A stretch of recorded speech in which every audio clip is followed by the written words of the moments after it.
Now we are going to study about means of spread, किन किन factor से disease जो है स्प्रेड करता है। तो मेनली जो इन्फेक्शियस डिजीज़ होते हैं वो माइक्रोब्स से माइक्रोब्स के द्वारा क्या होते हैं, जनरेटेड डिजीज़ होते हैं। और ये जनरेटेड डिजीज़ जो है एक दूसरे से फैलते हैं। तो जो एक दूसरे से फैलने वाला डिजीज़ है उसको कहते हैं communicable disease. Means communication means what, जैसे हम लोग पढ़ते हैं मास कम्युनिकेशन, जैसे हम लोग जो है कम्युनिकेशन मीन्स एक दूसरे से। ओके, तो ये जो कम्युनिकेबल डिजीज़ है वो फैलने वाला डिजीज़ है, वो एक दूसरे से फैलता है। तो क्या क्या ऐसे फैक्टर हैं जिससे फैलता है, जैसे कोई इन्फेक्टेड पर्सन है, उसने छींक दिया, तो छींकने पे आजकल जो क्यों कहा जाता है कि मास्क लगाना चाहिए। तो छींकने पे क्या होता है कि उसके ड्रॉपलेट जो होंगे, उसके जो डिजीज़ कॉजिंग माइक्रो ऑर्गेनिज्म है, जब वो छींकेगा तो चूँकि वो माइक्रो ऑर्गेनिज्म वो दिखेंगे नहीं, बट उसके जो छींक में ड्रॉपलेट में जो मुंह से निकलेगा तो उसमें माइक्रो ऑर्गेनिज्म होंगे। और जो जब वो हेल्दी पर्सन उस के जो है बॉडी में इंटर कर जाएगा तो क्या होगा, थ्रू ब्रीदिंग, सांस के थ्रू इंटर कर जाएगा, तो फिर वो भी पर्सन जो है हेल्दी नहीं रहेगा, वो बीमार पड़ जाएगा। तो इस तरह जो है डिजीज़ जैसे कॉमन कोल्ड हो गया, न्यूमोनिया हो गया। दूसरा फैक्टर है कि जब कोई पर्सन जो सफ़र करता रहता है इन्फेक्शियस गट डिजीज़ से, तो उनके एक्सक्रीटा में एक्चुअली क्या होते हैं कि माइक्रो ऑर्गेनिज्म होते हैं। और जब वो मिक्स हो जाते हैं किसी तरह, या तो रिवर सोर्स में चले जाते हैं या किसी तरह मिक्स हो जाते हैं तो वाटर के साथ, ड्रिंकिंग वाटर के साथ, तो उससे वो जो भी वो ड्रिंकिंग वाटर लेगा तो उससे वो हेल्दी पर्सन में जाएगा और पर्सन जो है डिजीज़ से अफेक्टेड हो जाएगा। तो for example has cholera, so it get spread by what, through drinking water. Now in case of sexually transmitted disease such as this AIDS and syphilis, these are caused by, ये cause होते हैं sexual act की वजह से और ना कि physical contact की वजह से होते हैं, ना हैंडशेक जो करते हैं हम लोग, जो भी स्पोर्ट्स उनके साथ खेलते हैं, तो इससे नहीं होते हैं। और ये जो है वायरल डिजीज़ है एड्स, और ये क्या हो जाएगा, ये ब्लड टू ब्लड कांटेक्ट से होगा, mother to baby during pregnancy और थ्रू ब्रेस्ट फीडिंग। तो ये सब चीज़ें हैं जो एड्स को फैलने में ये मदद करती हैं। तो इसका फुल फॉर्म हम लोग जान लेते हैं कि इसका फुल फॉर्म है, एड्स का फुल फॉर्म है एक्वायर्ड इम्यूनो डेफिशिएंसी सिंड्रोम, और एचआईवी का फुल फॉर्म है ह्यूमन इम्यूनो डेफिशिएंसी वायरस। सो इसका बहुत ज़रूरी है और ये पूछा भी था क्वेश्चन, तो ये इम्पॉर्टेंट है, याद रखना। तो now we are going to study क्या क्या इन्फेक्टेड जो है एजेंट है, इन्फेक्टिंग एजेंट है, किसके थ्रू जो ये फैलता है। तो यू कैन सी ये इन्फेक्टेड पर्सन है और दिस इज़ हेल्दी पर्सन। तो इन्फेक्टेड पर्सन जो है ये इनडायरेक्ट कॉन्टैक्ट हो गया, देन ड्रॉपलेट्स एयर के थ्रू, देन फिजिकल कॉन्टैक्ट के थ्रू, सेक्सुअल एक्टिविटी के थ्रू, देन फूड के थ्रू, देन मॉस्किटो के थ्रू, और कुछ एनिमल्स के थ्रू भी फैलते हैं, जैसे रेबीड एनिमल जो होते हैं, रेबीज जो फैलाते हैं, उसके थ्रू भी ये फैलते हैं। तो ये सारे और ये जो एनिमल हैं जो कि इन्फेक्टेड पर्सन जो इन्फेक्टेड पर्सन से हेल्दी पर्सन के बीच में जो डिजीज़ को स्प्रेड कर रहे हैं, उसको फैला रहे हैं, these animals are called vectors. ये क्या होते हैं, वेक्टर्स कहलाते हैं। तो ये इम्पॉर्टेंट है, याद रखना ज़रूरी है। सबसे इम्पॉर्टेंट जो कॉमनेस्ट वेक्टर है वो है मॉस्किटो। एक तो जो कॉमन फ्लाइज़ है, हाउस फ्लाइज़ है, उसके बारे में पता ही होगा, तो उसके बारे में ये यहाँ पे चर्चा नहीं की हुई है, लेकिन नहीं भी है फिर भी अगर आता है इस तरह का क्वेश्चन तो आपको मेंशन करना पड़ेगा। तो यहाँ पे है मॉस्किटो। मॉस्किटो जनरली क्या होता है कि जो फीमेल मॉस्किटो होती हैं जो एग ले करती हैं, तो वो जो एग ले करने के लिए, जो मेच्योर एग ले करने के लिए उनको न्यूट्रिशियस फूड चाहिए होता है।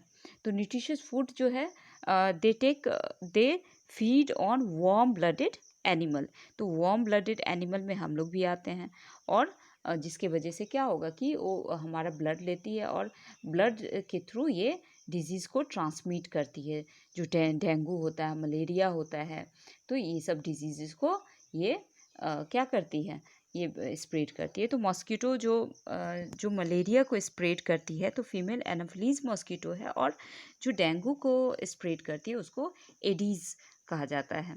तो ये सारी चीज़ें हैं जो इन्फेक्ट पर्सन से हेल्दी पर्सन में जो है फैलाती है। और ये आप देख सकते हैं, इसका पूरा पिक्चर देख सकते हैं कि ये किस किस थ्रू डिजीज़ जो है वो फैलता है।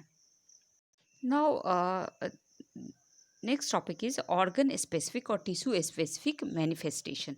तो अब जो माइक्रोब्स होंगे, तो माइक्रोब जनरली हमारे बॉडी से बहुत ही छोटे होते हैं, और ये जो छोटे माइक्रोब्स होते हैं वो जनरली जिस पॉइंट से एंट्री करते हैं और ये और पर्टिकुलर ऑर्गन को इफ़ेक्ट करते हैं और उससे रिलेटेड डिजीज़ कॉज करते हैं। जैसे कोई माइक्रोब्स अगर एयर के थ्रू आया, तो जनरली एयर के थ्रू आएगा तो अल्टीमेट जो टारगेट क्या होगा, लंग्स होगा, लंग्स में जाएगा, और लंग्स में जाएगा तो रिस्पिरेटरी डिजीज़ कॉज करेगा। उसी तरह अगर कोई माइक्रोब्स जो है फूड के थ्रू इंटर किया या वाटर के थ्रू इंटर किया, जब हम अनक्लीन वाटर अनकवर्ड फूड खाते हैं या हम लोग अनक्लीन वाटर जो सेफ ड्रिंकिंग वाटर है नहीं पी पाते हैं, तो इस सब केस में क्या होगा, वो बैक्टीरिया जो है वो जाएगा हमारा जो भी डाइजेस्टिव ऑर्गन को इफ़ेक्ट करेगा। तो गट लाइनिंग जो भी डाइजेस्टिव ऑर्गन को मेनली अफेक्ट करेगा, और ये जो होगा ये जनरली क्या ये लीवर को डिस्टर्ब करेंगे और ये जॉन्डिस कॉज करेगा। तो इस तरह जो है ये बैक्टीरिया जो है वो इफ़ेक्ट करेगा। Now in case of HIV, अब कुछ केसेस जो होंगे, जैसे HIV केस में सेक्सुअल ऑर्गन के थ्रू जो है इंटर करेगा, और उसके बाद लैम्फ नोड जो होता है, जो जनरली हमारे बॉडी के सिक्योरिटी गार्ड हैं, तो ये सारे इम्यून सिस्टम है हमारे आर्मी जो ये तैयार करते हैं, तो ये सारे ये जो होंगे, HIV क्यों खतरनाक है, क्योंकि ये इम्यून सिस्टम को ही डिस्टर्ब करता है, और ये लंफ नोड जाएंगे और ये पूरे बॉडी में फैल जाएंगे। देन मलेरिया के केस में क्या होगा कि मॉस्किटो बाइट से फैलता है, तो ये जाता है लीवर, और लीवर के बाद ये रेड ब्लड सेल जाता है, और जिसके वजह से ये जो है हमारे बॉडी को इन्फेक्ट करता है। फिर जो वायरस जो जापानीज इंसेफेलाइटिस जो कॉज करते हैं, ये जो है ब्रेन ये इन्फेक्ट करेंगे ब्रेन को। तो इस तरह आपने देखा कि जो सारे डिजीज़ कॉजिंग माइक्रोब्स हैं वो पर्टिकुलर ऑर्गन या टिश्यूज़ या उसको इफ़ेक्ट करते हैं। तो अब ये जो डिज़ीज़ है, डिज़ीज़ का जो सिम्टम्स होगा वो पर्टिकुलर ऑर्गन पे डिपेंड करेगा। अगर मान लीजिए कि माइक्रोब्स का टारगेट जो है वो लंग्स है, तो ये क्या कॉज करेगा, कफ का कॉज करेगा, ब्रेथलेसनेस कॉज करेगा। अगर माइक्रोब्स का सिम्टम्स टारगेट है लीवर, माइक्रोब्स का टारगेट है लीवर, तो ये कॉज करेगा डिजीज़। देन ब्रेन है, तो ब्रेन जो है हेडेक, वोमिटिंग, फिट्स, अनकॉन्शियसनेस, ये सारे कॉज करेंगे। तो इस तरह जो है जिस भी ऑर्गन पे इफ़ेक्ट करेगा तो उस पर्टिकुलर ऑर्गन का सिम्टम्स जो है वो दिखाएगा। तो अब हमारी बातें आती हैं कि हमारा बॉडी क्या करता है। जब कोई भी माइक्रो ऑर्गेनिज्म इंटर करता है तो हमारे बॉडी जो है वो बिल्कुल आर्मी की तरह काम करते हैं, और आर्मी में यहाँ पे कौन रोल प्ले करता है, इम्यून सिस्टम।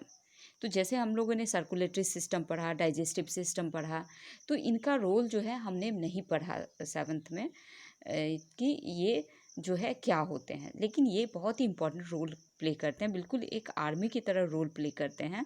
तो ये रोल प्ले करते हैं इम्यून सिस्टम, जो कि रिक्रूट करते हैं बॉडी से लड़ने के लिए, माइक्रोब से लड़ने के लिए जो है जो रिक्रूटमेंट करते हैं, और कुछ सेल इसमें आगे आते हैं जो उनसे लड़ने के लिए, उनको मारने के लिए तैयार होते हैं। और इस रिक्रूटमेंट प्रोसेस को, ये जो तैयारी करते हैं वो लोग जो है बॉडी के लिए, तो इसको कहा जाता है ये रिक्रूटमेंट प्रोसेस को कहा जाता है इन्फ्लामेशन।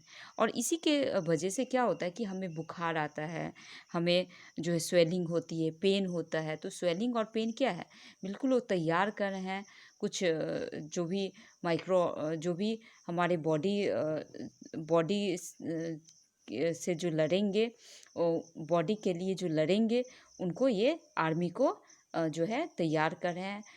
जो एंटीबॉडीज़ बना रहे हैं, मेनली क्या बनता है, एंटीबॉडीज़ बनता है। और ये एंटीबॉडीज़ क्या है, ये सुरक्षा तंत्र हैं जो कि ये लड़ेंगे उनसे। और वो लड़ाई की वजह से जो भी हम लोग के बॉडी में जो फीलिंग आएगा, जो जनरली स्वेलिंग और पेन की वजह से आता है, दिस इज़ कॉल्ड इन्फ्लामेशन। इसको कहा जाता है इन्फ्लामेशन। तो जनरली क्या होता है एचआईवी के केस में, क्यों एचआईवी खतरनाक है, और एचआईवी जिसको भी हो जाता है तो वो कुछ टाइम के बाद वो उसका डेथ जो है निश्चित होता है। तो एचआईवी में क्या होता है कि ये जो एचआईवी है, जैसा कि इम्यूनो डिफिशियंसी जो है, इम्यून सिस्टम इसमें आ रहा है, इसके वर्ड ही में इम्यून सिस्टम आ रहा है। तो ये इम्यून सिस्टम को डिस्टर्ब करता है, जो और इम्यून सिस्टम को इतना ये डिस्टर्ब करता है, डैमेज कर देता है कि बाद में अगर सिंपल जो आपको कफ एंड कोल्ड है, वो भी न्यूमोनिया हो जाता है। जो एक्यूट डिजीज़ था, एक्यूट जो हमने पढ़ा था पहले, एक्यूट डिजीज़ और क्रॉनिक डिजीज़, तो एक्यूट डिजीज़ भी क्रॉनिक डिजीज़ बन जाता है, बहुत लंबा टाइम लेता है उसको ठीक होने के लिए। तो जैसे डायरिया अगर हो गया, तो जो डायरिया होगा, पहले सिंपल डायरिया होता था, कुछ दिन के बाद ठीक हो जाता था, लेकिन ये जो डायरिया होगा उसमें ब्लड लॉस हो जाएगा। अल्टीमेटली पर्सन जो सफ़र करता है एचआईवी एड्स से, वो मारा जाता है, क्योंकि जो इम्यून सिस्टम है वही काम नहीं कर रहा है, जो कि इम्यून सिस्टम काम करना चाहिए। तो ये सब प्रॉब्लम होता है। तो इम्यून सिस्टम ऐसा सिस्टम है जिसके बॉडी में जितना ये स्ट्रांग रहेगा, उतने उसके बॉडी में डिजीज़ जो है कम होंगे। तो इसीलिए हमेशा कहा जाता है इम्यून सिस्टम पे ध्यान देना है। और ये इम्यून सिस्टम जो है ये डिसाइड करता है कि कितने माइक्रोब्स किसी के बॉडी में होंगे। तो जितना ज़्यादा स्ट्रांग होगा उतना कम माइक्रोब्स होंगे बॉडी में, डिजीज़ कॉजिंग माइक्रोब्स होंगे। और जितना ज़्यादा अगर डिजीज़ कॉजिंग माइक्रोब्स है, उतना ज़्यादा सिवियरिटी डिजीज़ का बढ़ जाता है। It means what, acute disease और क्रोनिक डिजीज़ जो मैंने बताया पहले, तो एक्यूट डिजीज़ के केस में क्या होगा कि बहुत थोड़े से माइक्रोब्स होंगे। और जो क्रॉनिक डिजीज़ की बात करेंगे, तो क्रॉनिक डिजीज़ में क्या होगा कि बहुत ज़्यादा माइक्रोब्स होंगे और वो डिजीज़ कॉज करेंगे। तो ये सारी चीज़ें उसमें होंगी। और ये डिसाइड करते हैं इम्यून सिस्टम कि कौन सा अगर बहुत ज़्यादा अगर माइक्रोब्स है, इट मीन्स वो लड़ नहीं पाया, और जिसके वजह से माइक्रोब्स है और जिससे डिजीज़ जो है सीवियर हो जाता है।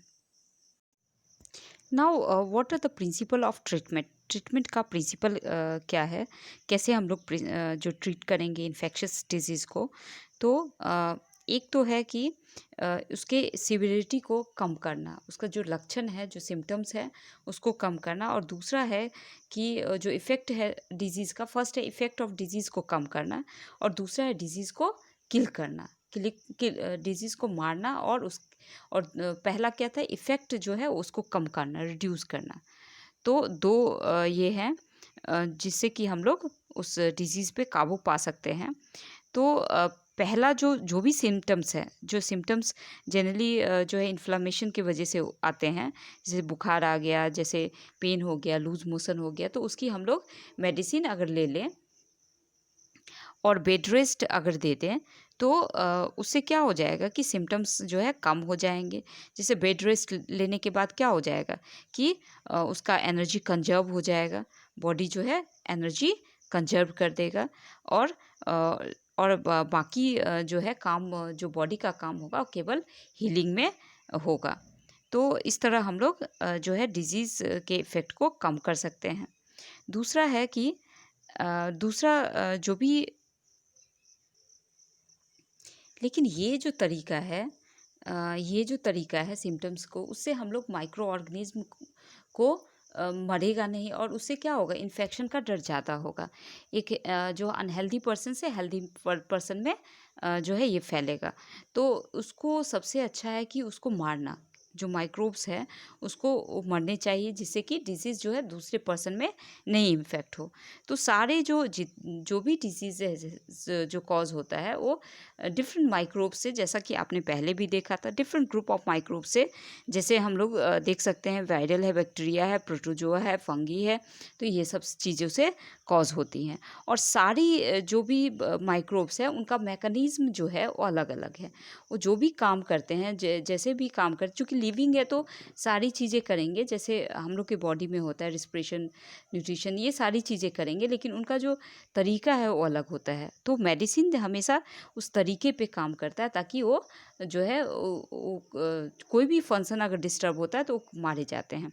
जैसे फॉर एग्जांपल एंटीबायोटिक हम लोग लेते हैं बैक्टीरियल डिजीज़ के केस में, तो और जो हमारे सेल जो जो मैकेनिज़्म फॉलो करते हैं, कोई भी जैसे रिस्पिरेशन करना हो, न्यूट्रिशन करना हो, जो भी चीज़ों में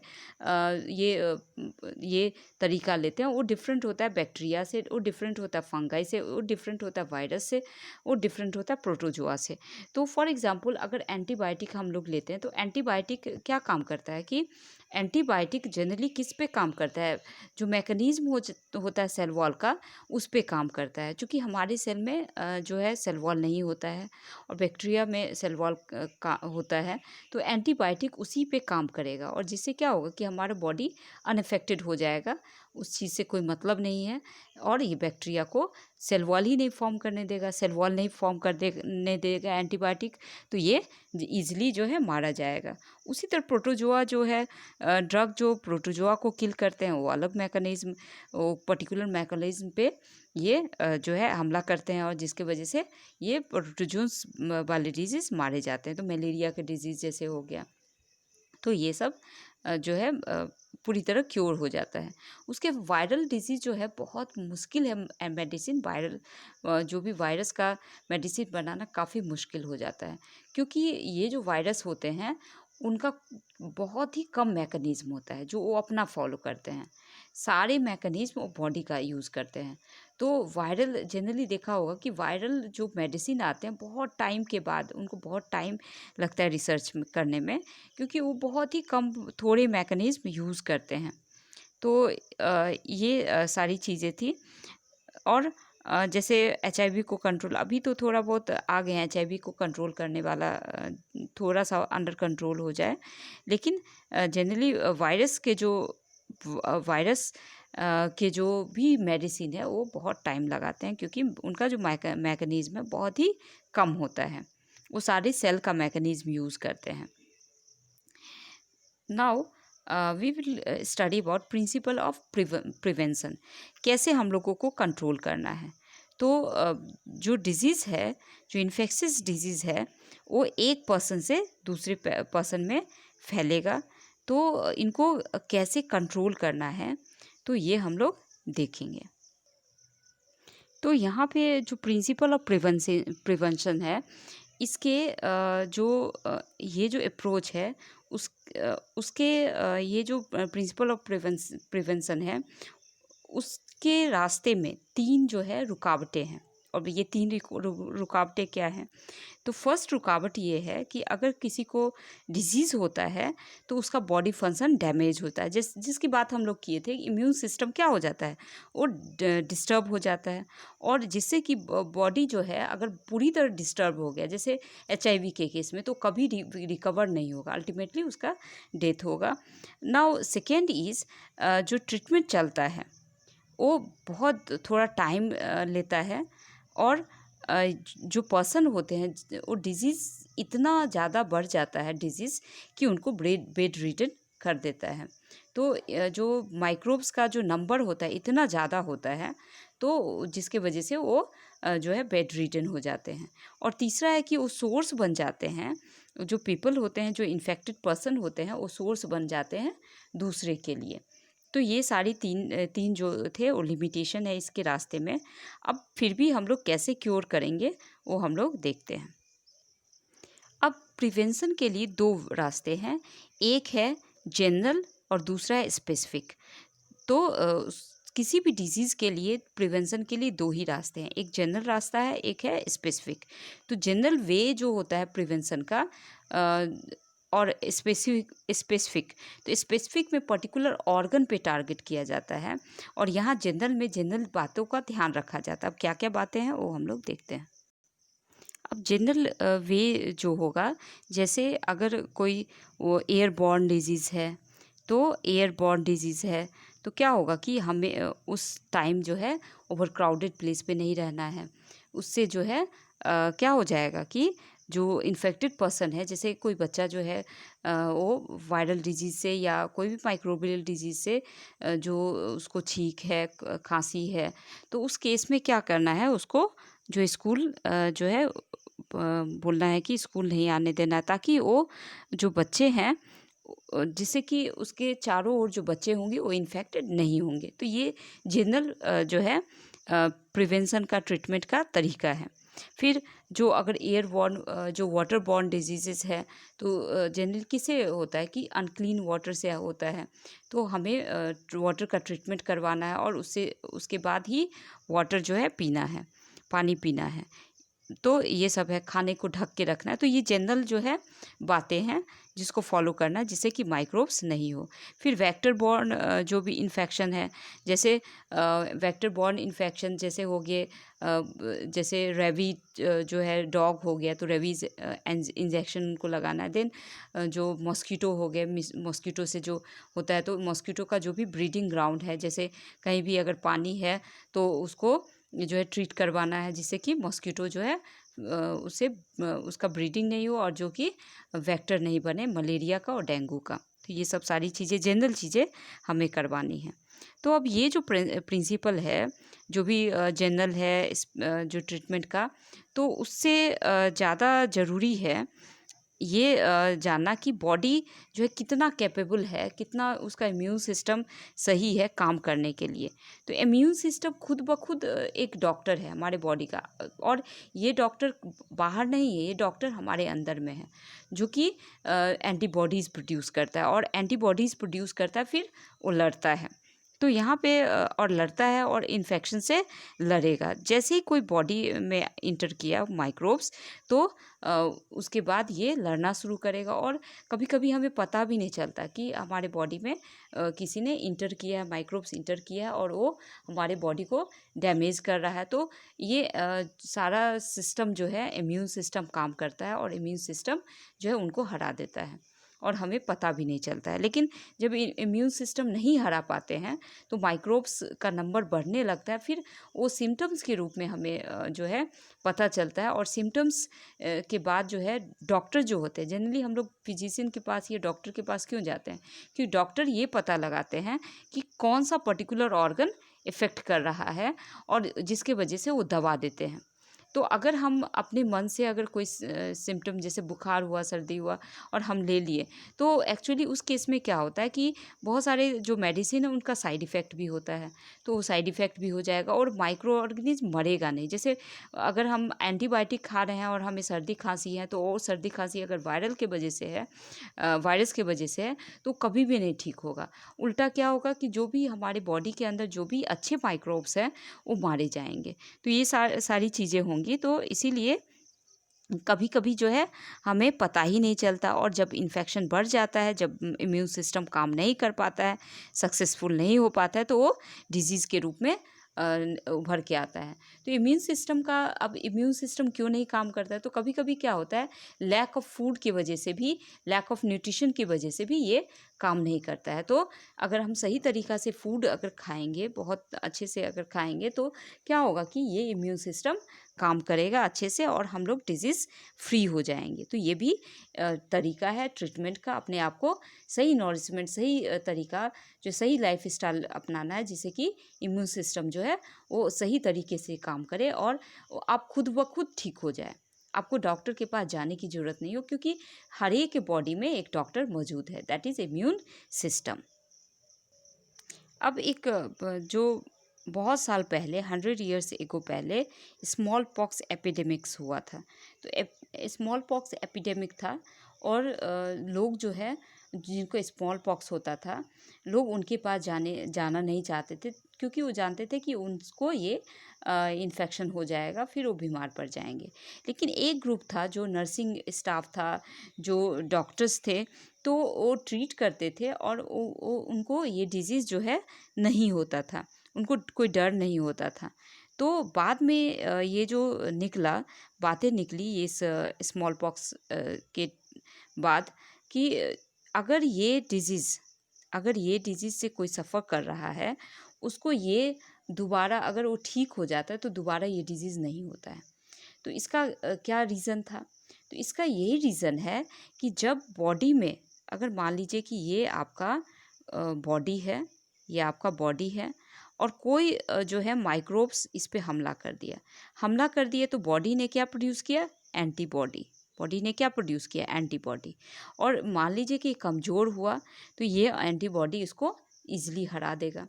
नाउ ये जो एंटीबॉडी है वो बॉडी में रहेगा ही, बहुत अच्छे अमाउंट में रहेगा, और ये एंटीबॉडी हमारे बॉडी में रहेगा और ये इससे लड़ेगा भी, और लड़के इसको हरा दिया। तो और जैसे ही ये एंटीबॉडी बन गया तो ये कभी ख़त्म नहीं होगा। जब तक हम लोग ज़िंदा रहेंगे ये एंटीबॉडी बना ही रहेगा। तो अगर ये फिर से जो है स्मॉल पॉक्स का जो माइक्रो ऑर्गेनिज्म है फिर से अगर हमला करता है तो क्या होगा? फिर से ये एंटीबॉडीज़ तो हैं ही, और ये एंटीबॉडीज़ क्या करेंगे? उनसे लड़ेंगे और उसके बाद जो है उसको मार गिराएंगे, क्योंकि एंटीबॉडीज़ को पता है कि पहली बार हमने इसको कैसे हराया था। तो वो ज़्यादा इफ़ेक्टिव वे, और पहले से तो एंटीबॉडी है ही, लेकिन जैसे ही माइक्रोब्स इंटर करेगा और भी एंटीबॉडीज़ बन जाएंगे। तो पहले से भी नंबर था, अभी भी बन गया, तो दोनों ऐड होके तो बहुत ज़्यादा हो जाएगा। तो तुरंत वो जो भी माइक्रो ऑर्गेनिज्म की वजह से जो भी डिजीज़ हुआ है वो ख़त्म हो जाएगा। तो यहाँ पे ये बातें आती हैं जो कि आप अच्छे से समझ गए होंगे। तो पहले की अपेक्षा जो फर्स्ट टाइम जो इन्फेक्शन होता है उसकी अपेक्षा नेक्स्ट टाइम जो इन्फेक्शन होगा उस केस में ये ज़्यादा अच्छे से काम करते हैं, और उसी पे डिपेंड करते हैं इम्यूनाइजेशन जो प्रोग्राम है उसी पे डिपेंड करता है। और इसके बारे में हम लोग ये इस बॉक्स में देखते हैं क्या इसमें कहा गया है।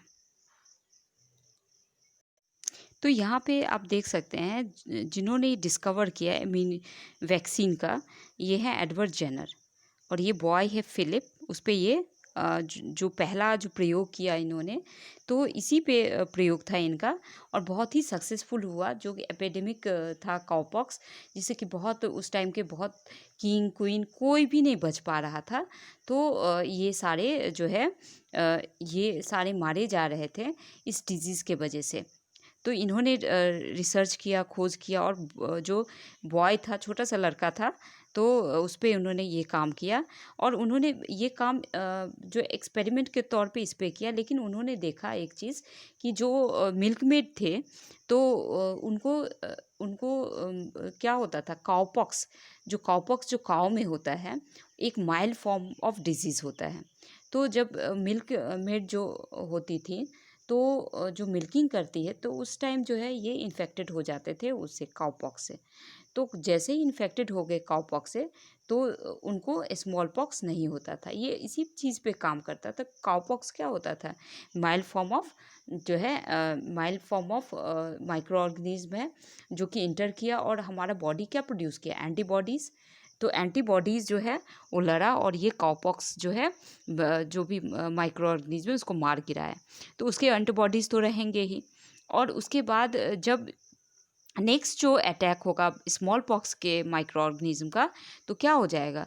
ये एंटीबॉडीज़ रहेगा ही, फिर से एंटीबॉडीज़ बनेंगे, और उनको पता है कि उन्होंने कैसे हराया था, तो फिर वो लड़ेंगे और फिर स्मॉल पॉक्स मारा जाएगा। तो इन्होंने क्या किया कि इन्होंने काउपॉक्स का इंजेक्शन देना शुरू किया। काउपॉक्स का जो सैंपल लिया और उसको इंजेक्ट करना शुरू किया लोगों में, और फिर उन्होंने देखा कि जिन जिन लोगों को उन्होंने काउपॉक्स के इंजेक्शन दिए थे उनको स्मॉल पॉक्स हुआ ही नहीं, और इस तरह लोग ठीक होने लगे और एपिडेमिक्स ये पहले एपिडेमिक्स के रूप में था, लेकिन बाद में ये बिल्कुल अच्छा हो गया।